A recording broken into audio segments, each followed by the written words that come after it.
I'm John Robinson. I am Director of Communications for the Elon Poll. And let me take just a minute and I'll introduce the very distinguished panel and then we'll get right to it. To my immediate left is Taylor Batten. Taylor has been an award-winning editorial page editor for the Charlotte Observer for the past 4 years and has been with the Observer as a reporter and editor since 1995. To his left is Rob Christensen. Rob is one of the premier political reporters in the state. He's been covering politics for the NNO of Raleigh as a reporter and columnist for 39 years and is the author of The Paradox of Tar Heel Politics, published in 2008. Charlie Cook founded the Cook Political Report in 1984. He writes 2 columns for the National Journal and is a political analyst for the Journal and with NBC. And the New York Times has called him one of the best political handicappers in the nation. Next to him is David Gergen, who probably doesn't need to be introduced, but I will. He is professor of public service and director of the Center for Public Leadership at the Harvard Kennedy School. And he's also a senior political analyst for CNN and has served as a White House advisor to 4 U.S. presidents.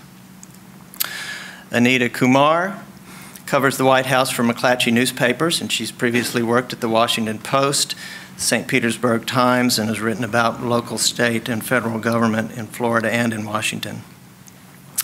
And at the end of the table is Domenico Montanaro. He's NBC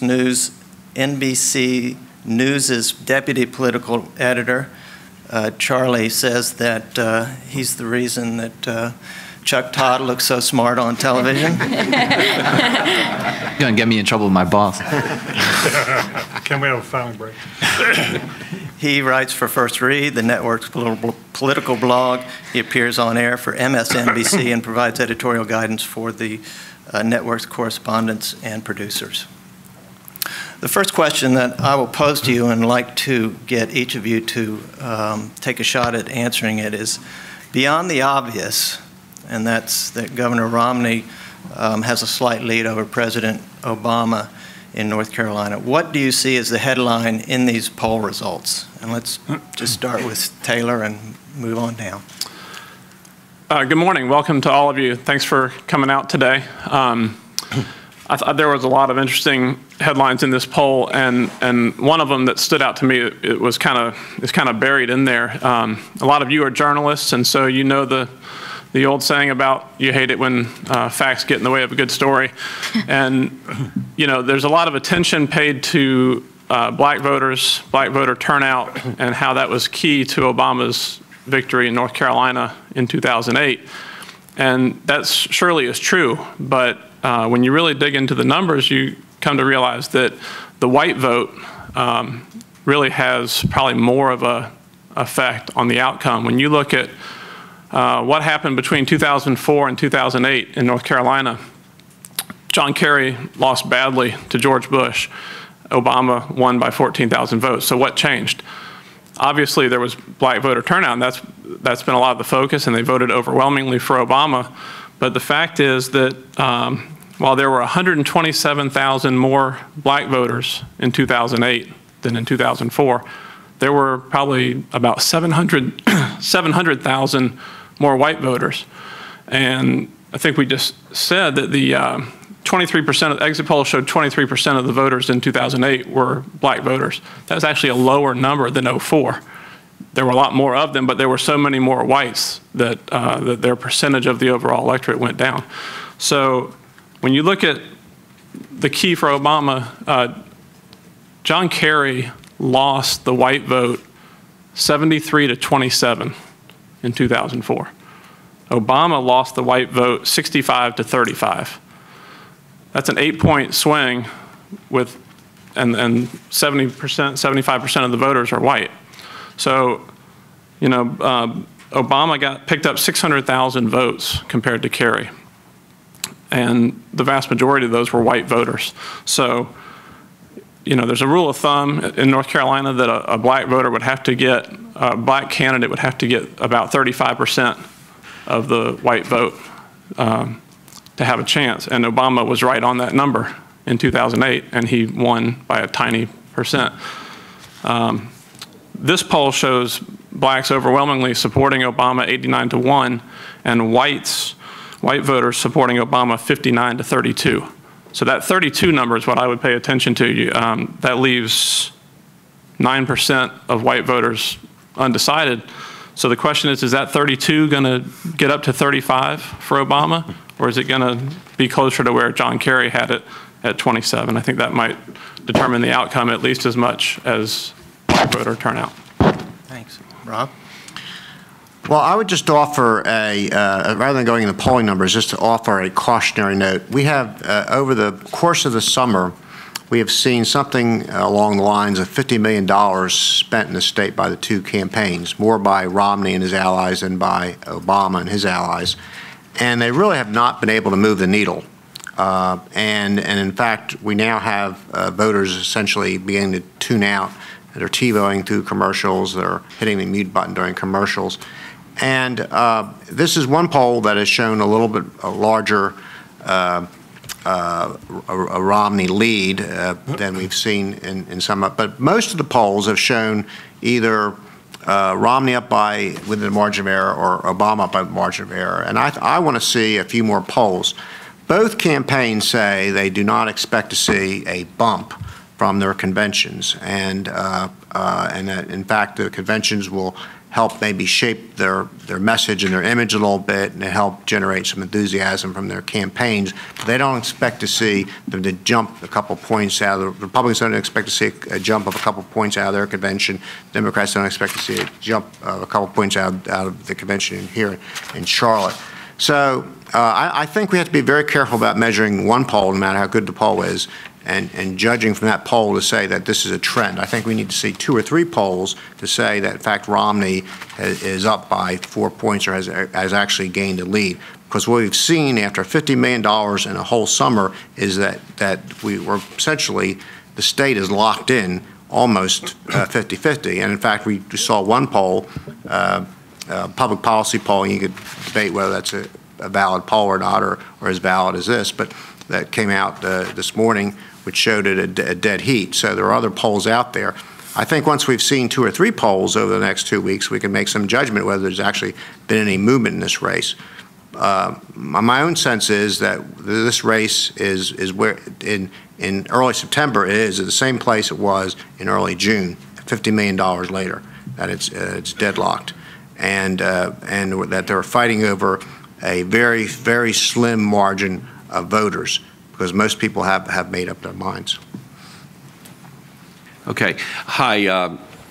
First of all, I want to thank you all for, thank Elon for doing this. And what President Lambert mentioned, that my son, I have a son that's a sophomore at Elon, but what he didn't mention is that I've had a employee for 8 years who just left, who was an Elon grad, and we replaced her with another Elon grad. So you could tell, so 1/5 of the entire payroll of the Cook Political Report are Elon grads. So anyway, I'm very proud of that. I'm also real thrilled about this survey, because sadly, we're in an era where there's a lot less quality, high quality statewide polling, and my definition of high quality is both live and calling both live and cell phone users, and that the automated robopolls are not, by federal law, they're prohibited from calling cell phones. And so you're missing out on, in some states, as many as 40% of voters are either cell phone only or primarily cell phone. And so this is, first of all, it's a good size sample size, over 1,200 interviews. It's likely voters, it's live and cell phones. And one thing that I think Dr. Husser pointed out was that they tried up to 5 times to get the original person.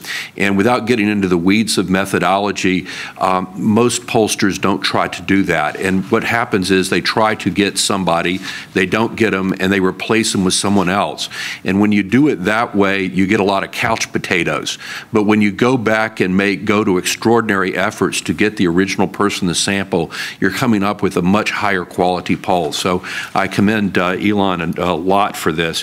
I think what we're seeing, and what you have here in North Carolina, is a transitional state, and this poll showed it, in the sense of it was a southern state.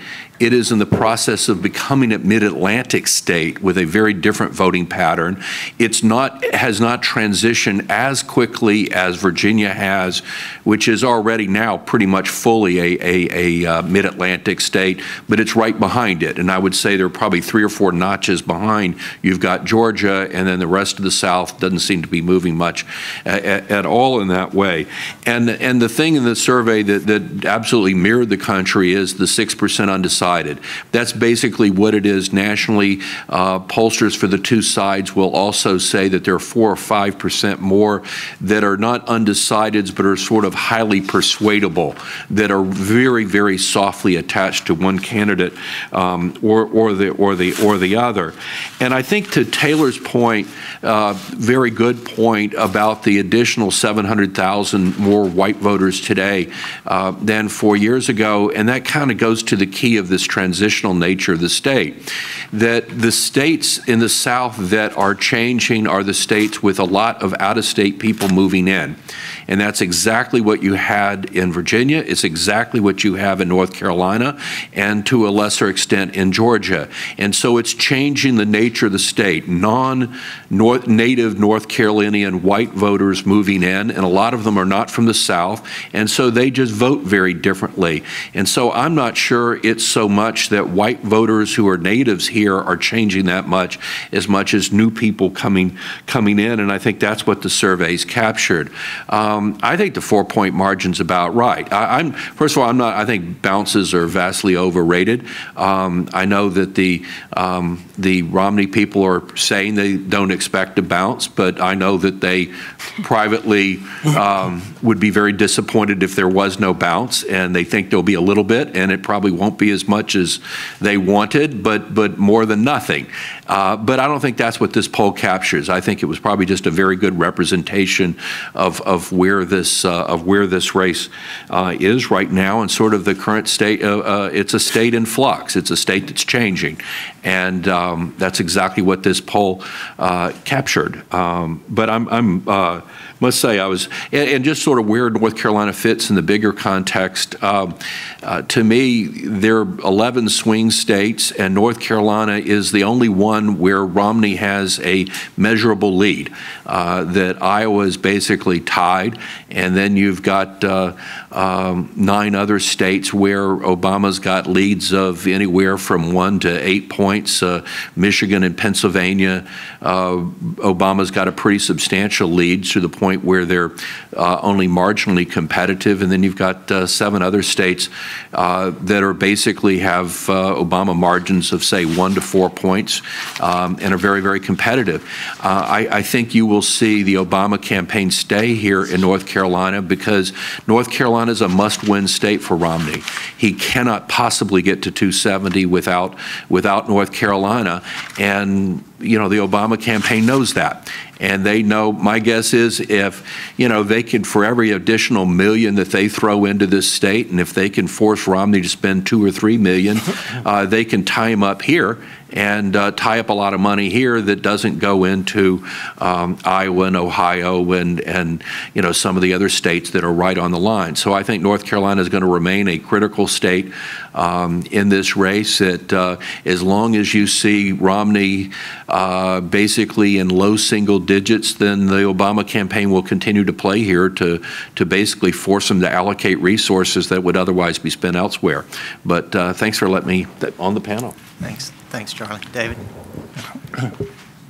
Good morning. I'm delighted to be back in my home state of North Carolina, to be with Elon again. Thank you, Leo. And also to be with the Charlotte Observer, where our son writes biweekly, every couple of weeks, writes a column about innovation and entrepreneurship here in this state. And there's a lot of material for that column. This is a state that is rapidly changing, as Charlie says, but I'm not sure it's changed enough for Barack Obama this time out. As I read this poll, I think it's right that Rob says you've got to wait for more polls. I think that's right. But the value of this poll, and before making a judgment about whether there's really been movement, my own sense is that North Carolina is now a toss-up, but if I were working for Charlie Cook, which would be a great privilege, I'd say, Charlie, when are we going to start making North Carolina lean Romney? Because there's There's some, I think, a little bit of movement there, but more importantly, what I think the real value of this poll is to give you an understanding of the underlying structure of the state and of the vote. And if you look at that, there are a number of things in this poll which would suggest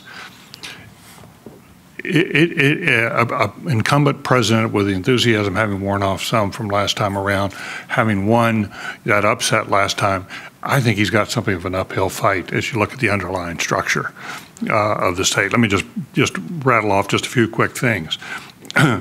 Employment. This poll shows 27% of people in the state are either not employed or working part-time. That's a high number. The excitement level. The group that's at the bottom in terms of very excited are the young. And the young made an enormous difference, as we all know, from last time. Women. In most states, there is a gender gap working in Obama's favor among women. The fact that it was a 1-point difference here, to me, was significant. And the fact that women make up 55% of the electorate here, which was really high. And that's about what it was last time, as I understand it. And then if you look at the whites, the actual number of whites in the poll is 77%. And you look at it's not 72, it's 77. And if you look at the split there, as has been mentioned here, I think Taylor pointed this out, and others pointed it out, Obama's down about 3 from where he needs to be. And there are not a lot of undecideds out there. He has to win a very high proportion of those undecideds to get up to 35. And finally, and very importantly, the ideological structure of the state. This is, even though the state is in transition, it is more conservative than most states outside the South, certainly along the mid-Atlantic states. I don't know what you'd know this better than I would, Charlie, what Virginia looks like in terms of underlying structure. But if you ask people to identify, not by party, but by whether they're liberal, consider themselves liberal or moderate or conservative, the break is 21% variations of liberal, 22% moderate, and 49% variations of conservative. That is a tough environment. All of that together is a tough environment for President Obama. That's not to say he can't win it. It is to say that this convention becomes even more important for him in terms of trying to pull North Carolina back into his column. It's clearly why they chose this state. Charlotte is a very appealing city, but that was obviously a consideration. But it also, I think looking at this poll, it does suggest the president's got his work cut out for him. Thank you for having me. I would agree with everyone really on this panel that though North Carolina is really critical, that it's not probably, I know we call it a swing state, but it's pretty much on the outliers of the swing state. It's not Virginia, which is probably this most, Ohio or Virginia, which are definitely the swing states in right now. And the demographics are changing, but like both of these guys said, there are definitely some things that are not like Virginia. For example, the unemployment here is much higher than the national average. In Virginia, it's lower if you want to compare sort of southern states that are transitioning. And as you all know, the political environment here is very much, people are looking for a change. The governor's not even running. You have the Republican gubernatorial candidate who's doing much better, as the poll showed. And so I think not enough things have changed. And with so many people in the poll saying, I think this is what other polls show nationally, that Governor Romney, they think Governor Romney can do a better job with the economy, and the economy being the #1 issue, and the unemployment rate being so high, that kind of shows, why this number is 4. I think most of the other polls have shown it, as they've said, 1%, 2% within the margin of error.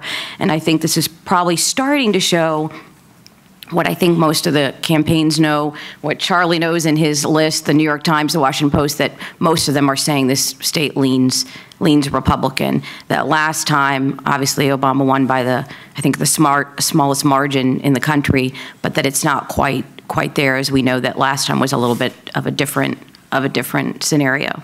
And so that's not to say that both campaigns, as Charlie said, aren't going to be here. That's not why the convention's here. And I think that the president has spent more opening offices, having staff here, for the exact reason that we're hearing that a lot of the people on their campaign think it's probably going to lean Romney, but why not let the Republicans spend a lot of money here? And so I think you're going to continue to see that. And for those of you who live here thinking this isn't a swing state, I know you see tons of ads, and you're going to continue to see that for the next 2 months. So it's definitely still a state in play, but probably is not quite what these other 6 or other states are. Thanks. And I concur with a lot of what's been said. One bright line is the 50% mark. For an incumbent, President Obama's at 43%, and that means that of the don't knows, those people have to then break to the president almost in full to go for him. And when he only won by 14,000 votes the last time around, that makes a fairly difficult environment for the president. There's 2 things I really think are key here: women and young voters. The president was able to run up a margin of 48 points in 2008 with voters 18 to 29. In this poll, he still leads with them, but it's only 24 points difference. Kerry only won those by 13 points in 2004. When you look at women, everyone's talked about it already. Obama won them by 11 points. President Bush in 2004 won them here by 8 points. And right now in this poll, he's only at 1 point, the president, with women. And that's very different from what you see in other states. So I think when you look at young voters, it's going to be difficult for the president's operation to really replicate what it did the last time around. Some of those voters who were in college then may not be even in the state because they took jobs elsewhere or moved back home.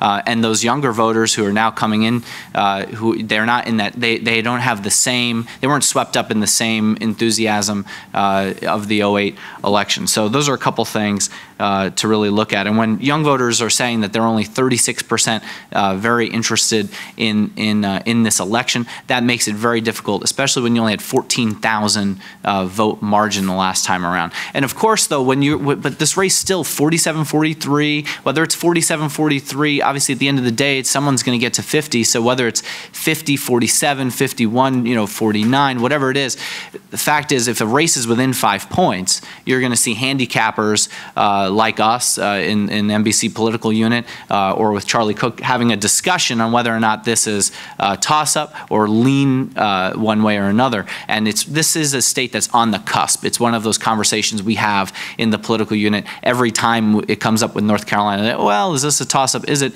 Does it lean? And if it's within 5 points, generally you say it's a toss-up. But if it's right on that cusp, you kind of know where it's going. But the whole point of it, as everyone's made the point, is to make the Romney campaign spend money if you're the Obama campaign and have to be in a place. And we've seen that with the top 10 media markets that we put out on First Read pretty much every Tuesday. You've seen Greensboro, High Point, Raleigh, Durham, Charlotte, even now because of the run-up to the convention, being those media markets where both campaigns are spending a lot of money. So when they stop spending money here, we'll say it's not a swing state anymore. Thank you. Does that mean the Obama people also, the Obama people have to spend money here too, though? Oh, yeah. I think it's about 2 to 1. Yeah, I think Romney's 2 to 1. Mm-hmm.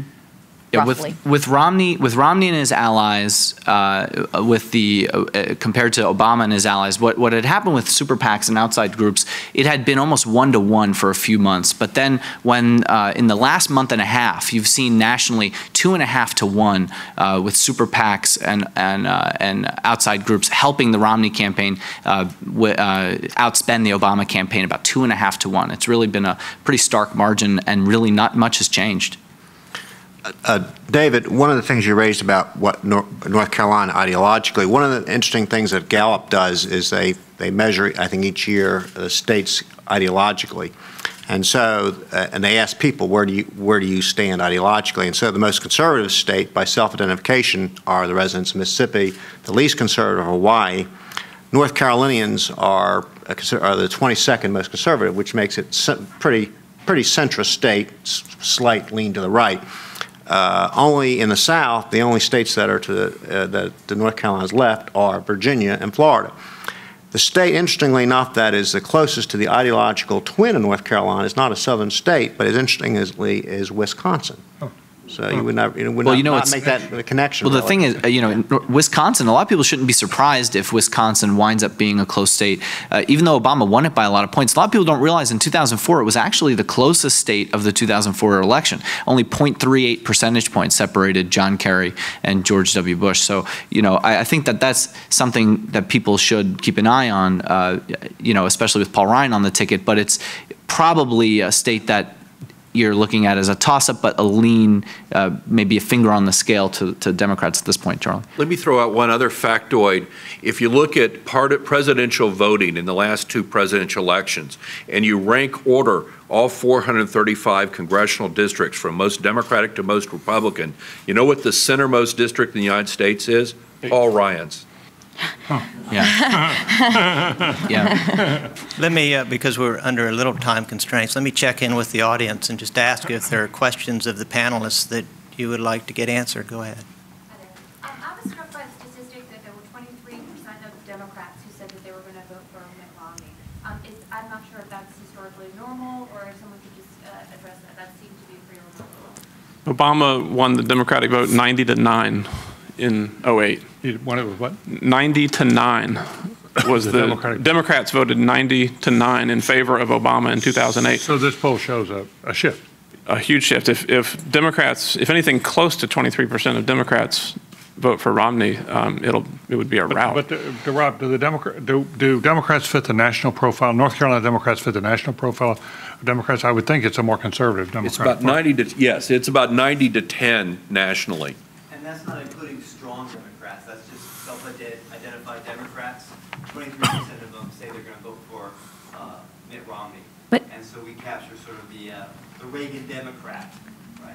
Yeah, I mean, I think that in North Carolina, like Tennessee and Georgia, some of the Democrats are more conservative. They might vote for Democrats on the local level, but Republicans on the national level. And I think you guys have probably seen that. But definitely there's probably a change there. But for the last 3 weeks nationally, Gallup has had Obama 89, Romney 7 among Democrats nationwide. Let me go here, here, and then here. I wanted to ask Charlie and David, with a race this close and this few undecided voters, what do you think are the key assets and liabilities that Obama and Romney bring to the table that could tip it their way or against them? Well, I mean, to me, the thing that coming out of it's sort of how is the question formulated coming out of Tampa? And the focus, I think, has been sort of more, are you all better off than 4 years ago? To me, though, I think Ryan sort of raised it a slightly different way that I think is better is, why do you think the next 4 years will be better than the last 4 years?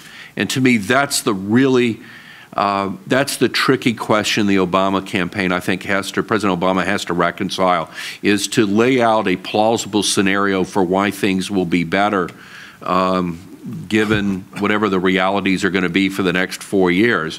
And I don't think he's going to get into a whole lot of specificity, but when you consider that, Congress is likely, the Senate's likely to be pretty evenly split, as opposed to 59, 60 seats for Democrats in the first 2 years he was in office, and Republicans are likely to remain in a House in the majority for the next 2 years, as opposed to the first 2 years. So he's got to lay out some plausible scenario for why the country will be better off for the next 4 years.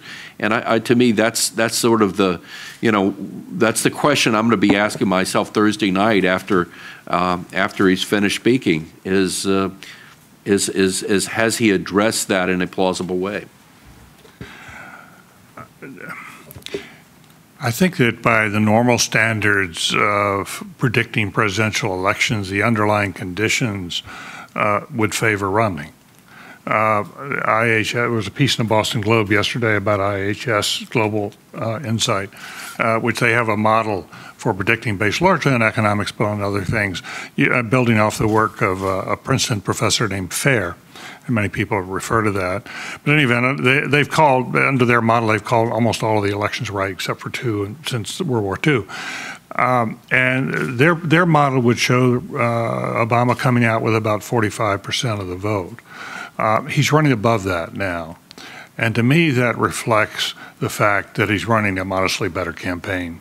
I think I think overall the Obama campaign has been smarter, more nimble, and they played it well. I think that's not to say they're going to win, but I just think if you look at it so far, they have played it well.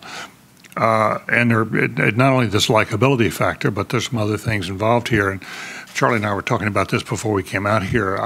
I think in retrospect, the Obama team got the jump on the Romney team in defining Romney, the human being, and his professional record, whether as a businessman, the Mormonism, all these, but the sort of secretiveness, the tax returns, and it left Romney on the defensive, and he had to deal with that. And he did, and his campaign was drifting. He did one thing that really worked for him, and that was choose Ryan.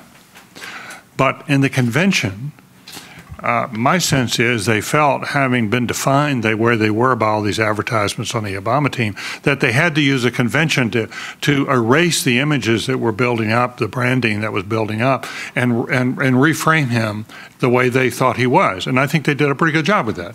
You can argue about the last night and Clint Eastwood and all the rest of that, but nonetheless, but I thought as a general proposition, they warmed him up.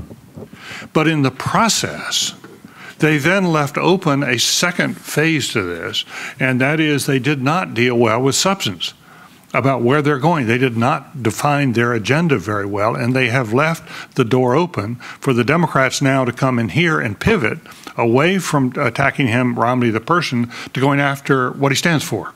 And in this very poll, you find while North Carolinians favor Romney, they actually want to end the tax breaks for people over 250. So there are some openings there, and I wonder whether they're falling into the second trap, having given the lead to, or at least allowed Obama to take the lead on the personality front. Now on the substance side, they've left it open. And the Wall Street Journal had an editorial about this on Saturday from a conservative point of view, lamenting the fact that they thought there should have been more substance in the convention. I thought the speech by Governor Romney was long on humanization, but very, very short on substance. And I thought that left the door open. So we'll see how this plays out. It's not to say, I think still, look, I think either man can win, but the way you run a campaign matters.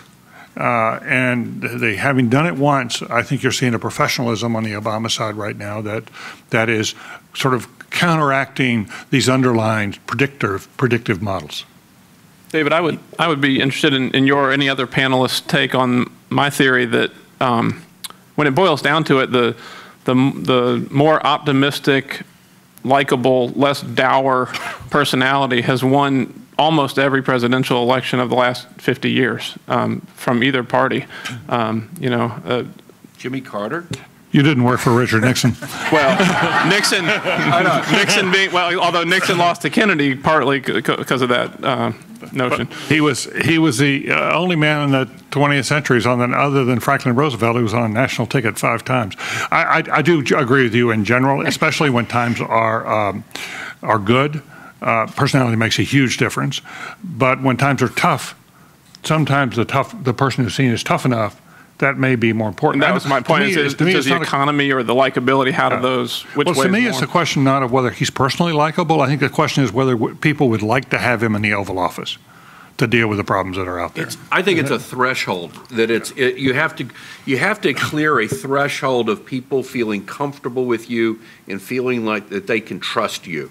And so I don't think it's a popularity contest like a senior class president or anything, as much as is a comfort trust level more than anything else. But to David's point, though, I think there's a reason. You look at the post-World War II era, and you say, when have incumbent presidents lost re-election? And they've basically lost re-election when they had nomination challenges. Now, you could argue, did they lose because they had a nomination challenge, or were they so weak to begin with that they couldn't keep a nomination challenge out? But part of it, though, is that a campaign that's in a position to plan from day one for the general election, and to me, the Obama campaign has been gaming out the general election, and they've reached such a high level of sophistication, while the Romney campaign, they weren't able to really turn the corner until the day after Santorum dropped out. And the thing is, and for Romney himself, having been heading to the right for 4 straight years, I think it developed sort of Pavlovian, I mean, in the sense that he had a hard time making the turn back and moving back towards the middle, having been oriented this one direction for so very long. And I think that on almost every dimension, the Obama campaign is technically crisper, sharper, better thought through, and the Romney campaign is more tactical. Everything, they're more metric driven. Everything has to be measured, and as a result, I'm less impressed than I am with the Obama campaign. I'm less impressed with the Romney campaign. Rob, finish your thought. I want to get back to the audience. A couple of weeks ago, I sat through a focus group that was set up by Walmart. I think you may have gone to that, Charlie, as well. Video, yeah. It was a group of Walmart moms. Walmart moms being defined as women who shop at least once a month in Walmart and have at least one child living at home and are undecided. And it was a Republican pollster and a Democratic pollster, and they were all undecided. This was a group in Raleigh. And it was interesting. All the women said they were undecided, and they were. I think I could summarize the group as saying they were very disappointed in Obama. Some of them had voted for Obama. Some of them had voted for McCain. They didn't dislike Obama, but they were very disappointed with the economy. They were still open to voting for Obama, but they were looking for options. But the thing that came across with Romney is they just didn't like Romney. They didn't feel like they didn't feel like he connected with their lives. I think a lot of this was the political commercials. One woman said, "I don't think he's ever been in a grocery store," which is not true, but that was the impression that they were leaving, and that he was a millionaire, didn't know anything about the struggles of their lives, and so forth. And these were not women who were.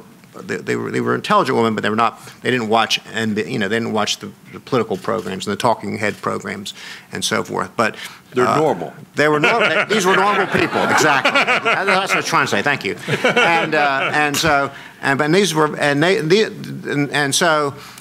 They were still searching because things were not good. They were not afraid of losing their jobs, by the way, which is what the poll said. But things had not been good, and they were unhappy. They were disappointed in Obama, but they just didn't like Romney. So they were asked, well, how will you choose? And they said, well, they will look at the conventions, but they said they particularly were looking for debates, and they were just sick to death of the commercials. They were sick of them, and they didn't believe the commercials. I mean, they're not stupid. They knew that the commercials were filled with half-truths and lies and distortions, and so they were just clicking them off. Although you could also hear in some of their answers they were repeating some of the stuff they heard, but they were really looking for the debates, and they were and some of them were saying. One woman said, I particularly like, she says, "You know, I really wish we could elect a Democratic president and have a conservative handle the money." Yeah. So that was sort of response. So we're looking for like a third way out. Let me get back to it, because we are limited on time. Do you actually remember your question? All right. My question is, have there been any interesting trends on the donor side? First-time donors, low-ticket type things. That was interesting in the past election. Are there any surprising trends for either campaign on the donor side?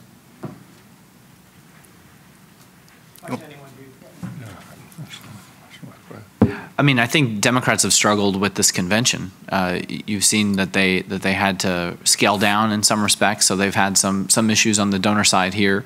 But when it comes to, I think, if you're asking about how much money people are giving, I mean, there's just, it's a whopping number that people are spending. Just last week, from the ad tracker we partner with, more than $550 million has been spent on television ads so far. And when you consider that a month ago, Pew came out with a poll saying that 90% of people didn't even want to know any more about the candidates, it's really striking. I mean, it's not that they're locked in the sense that they know who they want to vote for. They know who they want to vote for, and they don't want to hear anything else. I mean, you know, it's kind of like two huge stones, and then they're fighting over the rubble. So we haven't seen much movement in the past month, even though there's been just an incredible amount of money spent. Did you see, and I had a hard time believing the story in the Washington Post today, that's a front page story that said over the next 9 weeks, the remaining 9 weeks, some $3 billion are expected to be spent on advertising and other expenditures. Is that? Yeah, I think they've already topped about $1 billion when it comes, if you add up all of the IEs, all the independent expenditures, if you geek out on the FEC stuff and look deep in those numbers, on keeping the lights on, staffers, you know, all the stuff that the Obama campaign prides itself on having a lot of people. Now the Romney campaign will tell you they need to have those people because they have to get more of those young voters. Latinos nationally are among the least enthusiastic of any of the voting groups.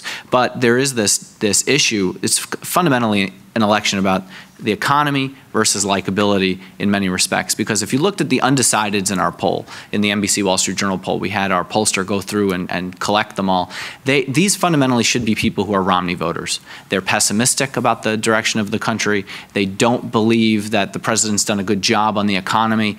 And at the same time, when you looked at likability, I think just 29% said they liked the president versus 42% who said they didn't. But Mitt Romney, when asked about him, undecided voters said just 16% had a favorable impression of Romney. So that's really striking and probably why we haven't seen much movement. I would argue that money, and I'll keep it quite short, I think money is non-story. To be honest, it's the most covered non-story there is.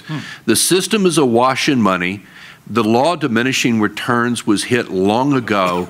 And as a result, nobody's going to win. Both sides have more money than they know what to do with.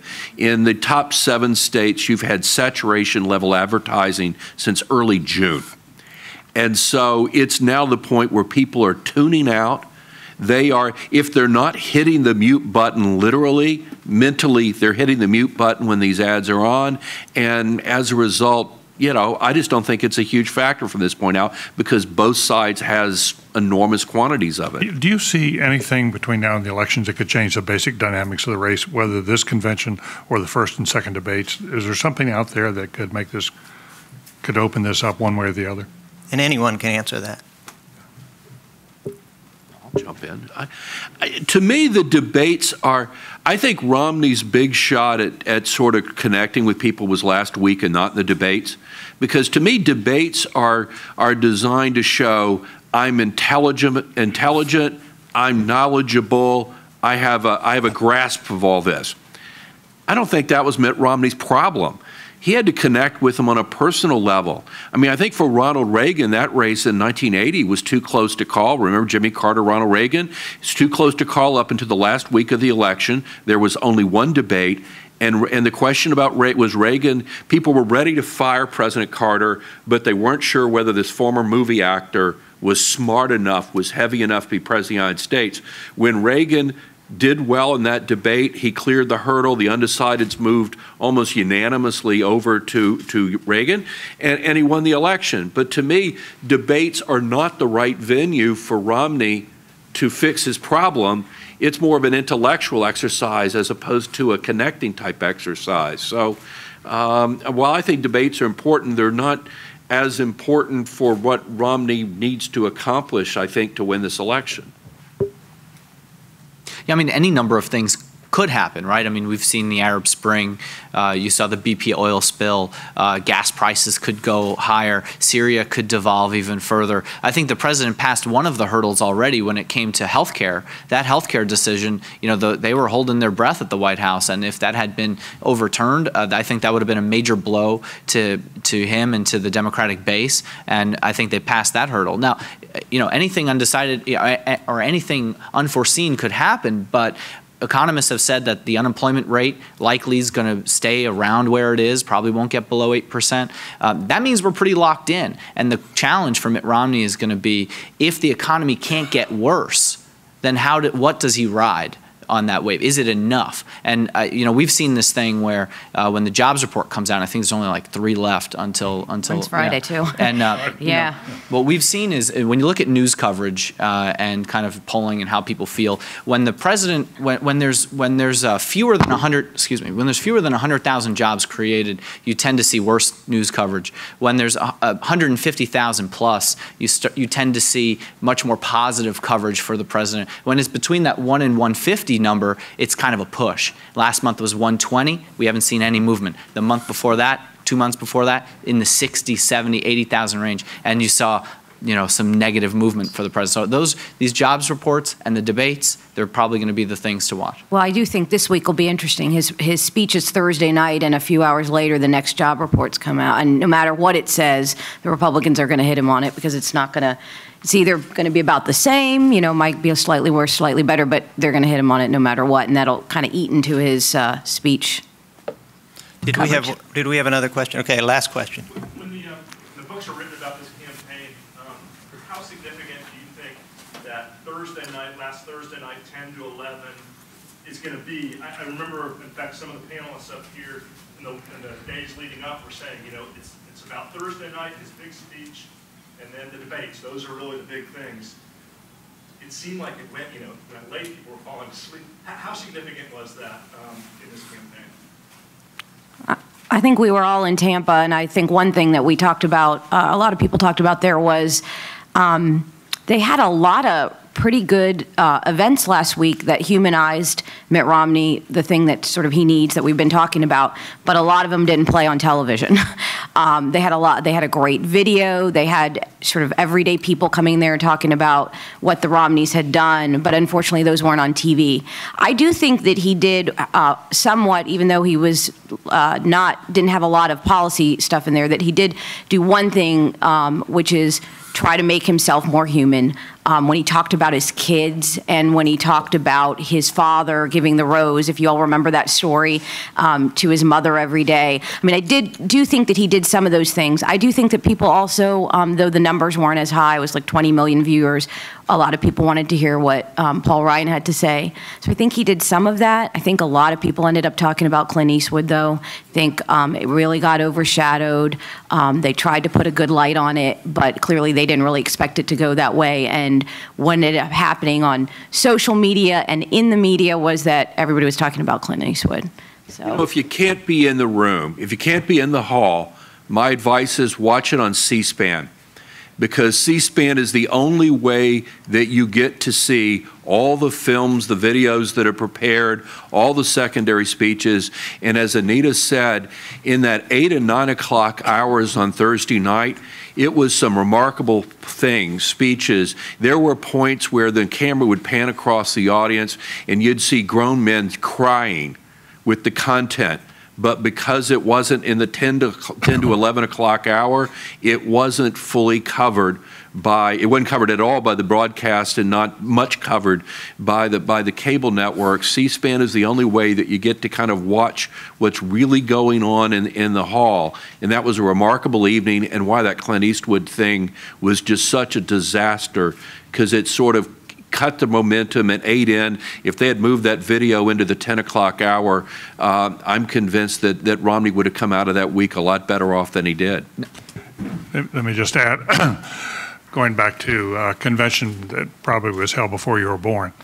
In 1976, when Jerry Ford was running on the Republican side, I was involved in that campaign, and Jimmy Carter was running on the other side. The Carter people, with Jerry Rafshoon, I think, was the mastermind of this. And that 10 o'clock hour put on the best 90 minutes of television I've ever seen in politics. It was spellbinding. His entrance, his speech, bringing Daddy King up, they did it in such a way as the networks couldn't cut away to commercials.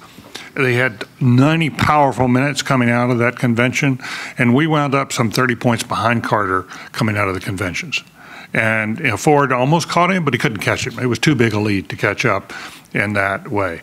What the Carter people understood, and what the Romney people, I think, for reasons that are unfathomable, did not really take into account is that hour and the minutes that follow are the most precious moments a political party gets in the closing weeks of a campaign.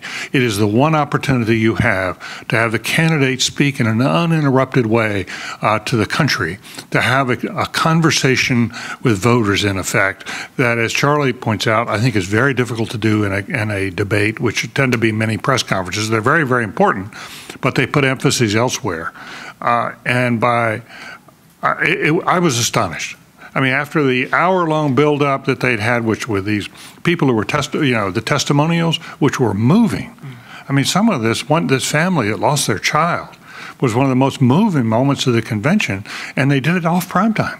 Right. Now, the thing is, I'll say this too about the watching C-SPAN. When I'm watching pretty much on the pool feed when it's coming in because I want to watch all of the speeches, or if I'm on the floor. And I see the same things that these guys are talking about. But the thing is, with the primetime hours, those are all negotiated long ahead of time with the campaigns and the networks. So they know the rules of the game. And if they wanted to get some of that in that hour, then it's the campaign's responsibility to bring some of those folks in to that 10 to 11 o'clock hour, even if they're shorter vignettes than you would see in that hour-long or 2-hour-long run-up that you might see on C-SPAN. Right. I think most of the commentary after Thursday night was they should have not had Clint Eastwood in that hour. They should have maybe not had Marco Rubio, who did give a great speech, but have some of these. 7:30. Yeah, have these couple other families and or the video, which was a very good video. Testimonials, film, boom, the candidate's on the stage. He's on about 15 minutes into the program. Your audience is still with you. They're waiting. They're anticipatory, and he comes into a large ovation. You have momentum in the hall. You have excitement in the hall, and boom, you go right out there. And to have this detour, it just, you sort of wonder, what were they thinking? Well, I hate to cut this off. I think we could listen to these guys talk for several more hours and gain a lot of knowledge. But the clock's running down on us. I want to thank, in particular, Ann and Rick, the Observer, for hosting us. And please give our panelists an applause